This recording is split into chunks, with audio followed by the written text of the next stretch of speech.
সময়ের আলো তো বন্ধ হয়ে গেছে। সময়ের আলো সময়ের আলো নিচে সময়ের আলো সময়ের আলো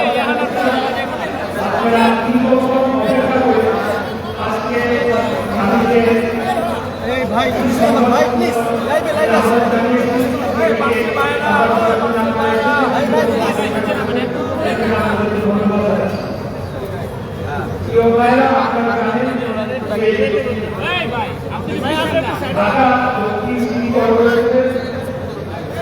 বাংলাদেশের সর্বোচ্চ আদালত মহামান্য আপিল বিভাগের সেই রায়ের পরিপ্রেক্ষিতে বর্তমানে ঢাকা দক্ষিণ সিটি কর্পোরেশনের দৈব নির্বাচিত মেয়র হিসেবে আমাকে ঘোষণা করা হয়েছে।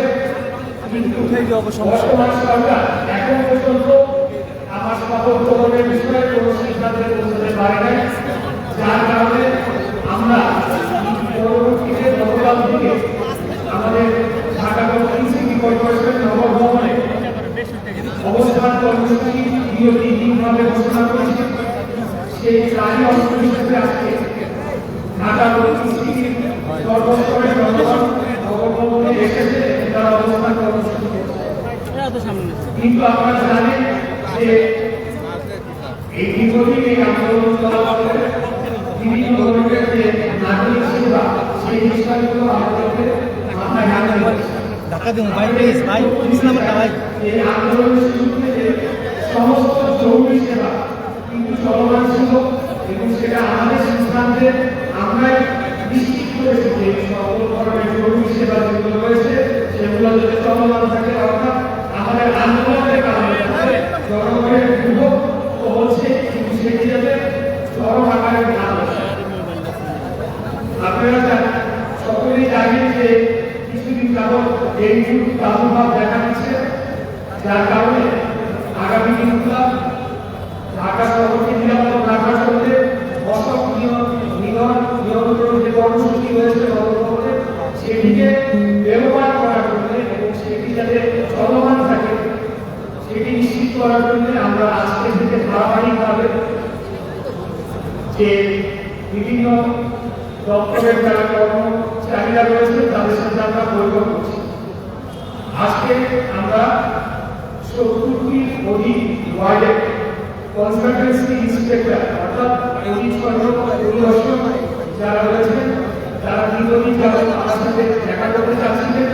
আজকে আমরা তাদের সাথে বসেছি, তাদেরকে আমরা উৎসাহ উদ্দীপনা দিয়েছি এবং তাদেরকে আমরা নিশ্চিত করেছি যে তাদের ভবিষ্যতে তাদের বিভিন্ন সমস্যাগুলো আমরা দেখব এবং তাদেরকে আমরা ধন্যবাদ জানিয়েছি এই আন্দোলন চলাকালীন সময় এবং বিশেষ করে কোরবানির সময় তারা নিরলস পরিশ্রম করে ঢাকা শহরকে পরিষ্কার পরিচ্ছন্ন করেছে এবং মাঠে তারা কাজ করেছে, সেটার জন্য তাদেরকে ধন্যবাদ জানাচ্ছি। এর পাশাপাশি তাদেরকে আমাদের পক্ষ থেকে আহ্বান জানিয়েছি যে ডেঙ্গু নিয়ন্ত্রণ করার জন্য যাতে আমরা নগরীকে পরিষ্কার পরিচ্ছন্ন আরো বেশি রাখতে পারি এবং কোথাও যাতে ডেঙ্গুর প্রচলন সুফল হয়ে না ওঠে সেটা নিশ্চিত করার জন্য যারা মশক নিধনের সাথে যুক্ত রয়েছেন তাদের সাথে পাশাপাশি যাতে তারাও কাজ করে যায় এবং কোথাও যাতে পানি নিগমে থাকার ফলে এটি সমস্যাকে প্রচলন সেটি যাতে না হয় সেটি নিশ্চিত করার জন্য তাদেরকে আমরা নির্দেশনা দেব। আগামীকালকে আমরা 70টি অধিক ওয়ার্ড সচিবের সাথে আমরা আমাদের দেখা করার কথা রয়েছে। আমরা গতকালকে বলেছিলাম যে দৈনন্দিন যে সেবাগুলো রয়েছে আমরা পুনরায় চালু করতে চাচ্ছি, কিন্তু আমাদের আন্দোলন চলমান এটিকে আমরা এভাবে করবো যে প্রত্যেকটি ওয়ার্ডের ওয়ার্ড সচিবরা রয়েছে সেখানে ওয়ার্ড কমিশনারের কার্যালয় রয়েছে, সেই কার্যালয়গুলোতে জন্ম নিবন্ধন মৃত্যু সার্টিফিকেট ওয়ারিশ সার্টিফিকেট নাগরিক সার্টিফিকেট এই আবেদনগুলো ওয়ার্ড কার্যালয়ের ওয়ার্ড সচিবদের মাধ্যমে জমা দেওয়া হবে এবং পরবর্তীতে সেগুলোকে প্রক্রিয়া করে তাদেরকে যাতে করে আমাদের এই আন্দোলন চলাকালীন অবস্থায় নগরবাসীর যে দুর্ভোগ বা তাদের যে অসুবিধা সেদিকে যাতে আমরা কমিয়ে আনতে পারি, সর্বোচ্চ কম পর্যায়ে রাখতে পারি, সেটি হচ্ছে আমাদের উদ্দেশ্য। আগামী পরশুদিন আমরা এখানে স্বাস্থ্য বিভাগ থেকে রয়েছে নগরভবনে, সেই স্বাস্থ্য বিভাগের সকল পর্যায়ে কর্মকর্তা এবং কর্মচারীদের সাথে আমরা বৈঠক করব এবং অসব সুপারভাইজার সহ যাতে করে একে দেখুন বিষয়টি আমরা যেটা বারবার উত্থাপন করছি আপনাদের সাথে, সেটিকে যাতে আমরা কঠোরভাবে নিয়ন্ত্রণ করতে পারি। এর পাশাপাশি আমরা প্রত্যেকটি ওয়ার্ডে মনিটরিং কমিটি গঠন করব এবং এই মনিটরিং কমিটিতে আমাদের মেয়রশিপের যে কন্ট্রোল রুম রয়েছে সেই কন্ট্রোল রুমে সরাসরি 24 ঘন্টা পর্যবেক্ষণ করা হবে এবং মনিটরিং করা হবে তারা যাতে তাদের দায়িত্ব সঠিকভাবে পালন করে এবং এই বিস্তার হতে যাতে আমরা কার্যকর ভূমিকা রাখতে পারি। এটি হচ্ছে আজকে আমাদের আজকে পর্যন্ত আমাদের যে কার্যক্রম সেই বিষয়গুলো আমাদেরকে অবগত করার মধ্যে আজকে আমি এই সরকারের সামলা করেছি। আমাদের বক্তব্য এখানে শেষ। আর আপনাদের মাধ্যমে আমরা সরকারকে আবারও আহ্বান জানাতে চাই যে তারা যাতে আর জনদুর্ভোগ না বাড়ে, আর কার্যক্রম না করে, আর একটা মিনিট যাতে তারা কার্যক্রম না করে, দ্রুততম সময় যাতে বাংলাদেশের সর্বোচ্চ আদালত মহামান্য আপিল বিভাগের রায় পরিপ্রেক্ষিতে আমাদের মেয়র হিসেবে নির্বাচন কমিশন কর্তৃক গ্যাজেট প্রকাশ করা হয়েছে, সেটি আলোচনা যাতে দ্রুততম সময়ে শপথ গ্রহণের অনুষ্ঠান সম্পন্ন করতে পারে এবং নগরবাসীর যে দুর্ভোগ, যে দীর্ঘদিন যাবত নগরভবন একটি অচল অবস্থার মধ্যে রয়েছে, এখানে আরো কিছু সেবা রয়েছে যেগুলোকে এখনো এই জনগণের স্বতঃস্ফূর্ত আন্দোলনের কারণে এখনো চালু করা সম্ভব হচ্ছে না, সেটি যাতে দ্রুততম সময়ে আমরা চালু করতে পারি, এই অচল অবস্থা কেটে যায়, এটি আমরা সরকারের প্রতি আবারও আহ্বান জানাচ্ছি। আমরা বারে বারে বলছি যে আমাদের এই আন্দোলনটি শান্তিপূর্ণ অবস্থার আন্দোলন এবং এখানে ঢাকার যারা ভোটাররা রয়েছে তারা স্বতঃস্ফূর্তভাবে সম্পূর্ণ স্বতঃস্ফূর্তভাবে প্রতিদিন এখানে আসছে এবং তাদের দাবি জানাচ্ছে। অতএব সরকারের উচিত হবে তারা যদি তাদের নিরপেক্ষতাটা বজায় রাখতে চায়, তারা যদি মনে করে যে বর্তমান উপদেষ্টা পরিষদ যদি মনে করে যে আগামী জাতীয় নির্বাচনের সময় তারা দায়িত্ব পালন করতে পারবে এবং সেই যাতে জনগণকে তারা বিশ্বাস করাতে চায়, তাহলে আমি তাদেরকে অনুরোধ জানাবো তারা যাতে দ্রুততম সময় এই শপথ গ্রহণের যে অনুষ্ঠান সেটিকে বাস্তবায়ন করে। আর অন্যথায় কিন্তু এই আন্দোলনটা আমরা চালিয়ে যাব, আমি চালিয়ে যাবো বলে ভুল হবে। সর্বস্তরের জনগণ তারা প্রতিদিন আমার সাথে যোগাযোগ করছে এবং তারা স্বতঃস্ফূর্তভাবে এই আন্দোলনে যোগদান করছে এবং এই আন্দোলনের এটি হচ্ছে গিয়ে আমাদের সর্বশেষ কথা। এই আন্দোলন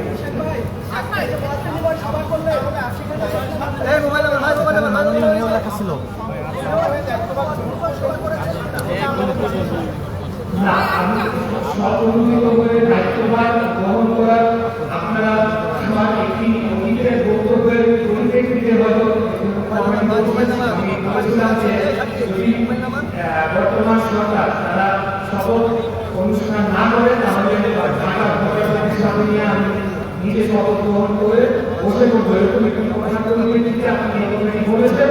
তবে আমি আপনাদেরকে বলতে চাই সেটি একটা বক্তব্যের কাছে কথাটি বলেছিলাম। আমরা বাংলাদেশের যে নিয়ম, বাংলাদেশের যে আইন, সেটি প্রতি আমরা সর্বোচ্চ শ্রদ্ধাশীল এবং আমরা আশা রাখবো যে বর্তমান সরকার তারা আইন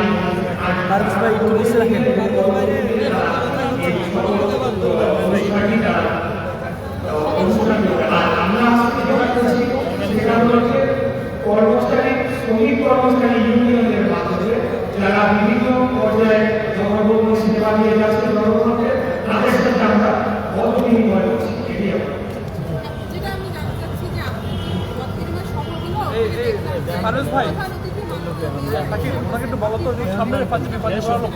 ভাই পিছন থেকে একটা সামনে আমার সামনে তো মানুষজন আছে, সামনে তো মানুষজন আছে, কি করবো? ওই মানুষ আছে আপনার সামনে কোনো মানুষ নেই। ভাই কি বুঝলাম না, মোবাইলটা নামান, এই যে আপনার মোবাইল নামান, পিছন থেকে নিচ্ছি আপনার সামনে গিয়ে নিচে নামানো পাবেন, নিচে নামানো। আমি শুধু এই নগরভবনের এই অনুষ্ঠানটা যে কোনো অনুষ্ঠানে আমাকে আমন্ত্রণ জানাবেন, তারা আমাকে দিতে পারে। এটা আমার বাংলাদেশের সর্বোচ্চ আদালতের মাধ্যমে প্রতিষ্ঠা হয়েছে। অতএব আজকে যারা এটা নিয়ে আলাদা কথা বলার চেষ্টা করছে তাদেরকে বলবো যে তারা নিজেদের জ্ঞানকে আরেকটু পরিমার্জিত করে আরেকটু সমৃদ্ধ করে কারণ বাংলাদেশের নির্বাচন কমিশন কর্তৃক যে গ্যাজেট প্রকাশ করা হয়েছে সেখানে স্পষ্টভাবে উল্লেখ করেছে যে ঢাকা দক্ষিণ সিটি কর্পোরেশনের মেয়র হিসেবে আমাকে সেখানে ঘোষণা করা হয়েছে।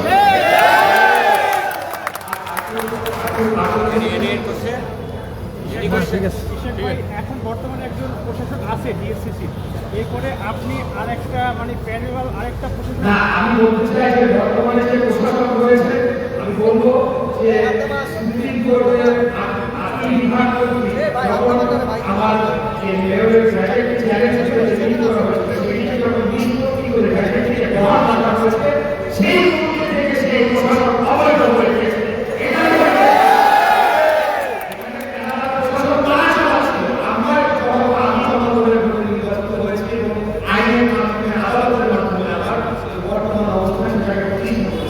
এখানে অবৈধভাবে তারা প্রশাসন নিয়োগে তারা এখানে দুর্নীতিতে জড়িয়ে পড়েছিল এবং যে উপদেষ্টা ছিল স্থানীয় সরকারের উপদেষ্টা তাকে নিয়োগ সহকারী বিরুদ্ধে 300 কোটি টাকার উপরে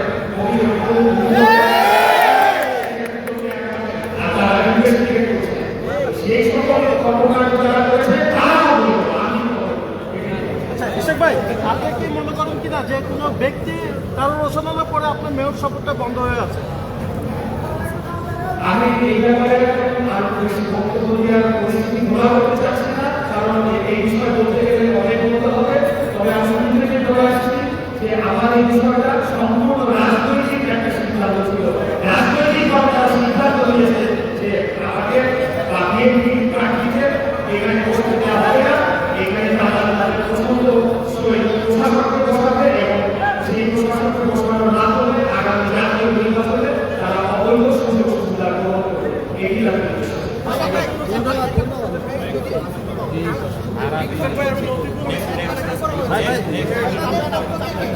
ভাই আপনি কি বসেন? আরে ছবি তোলার লেগে আরে ভাই লাইভে আসি এই না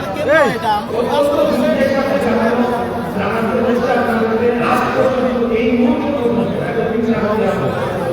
সরকারের পক্ষ থেকে কোনো ধরনের উদ্যোগ করা হয় নাই, কোনো ধরনের যোগাযোগ করা হয় নাই, কোনো ধরনের আলোচনার উদ্যোগ নেওয়া হয় না। এটা হলো একটা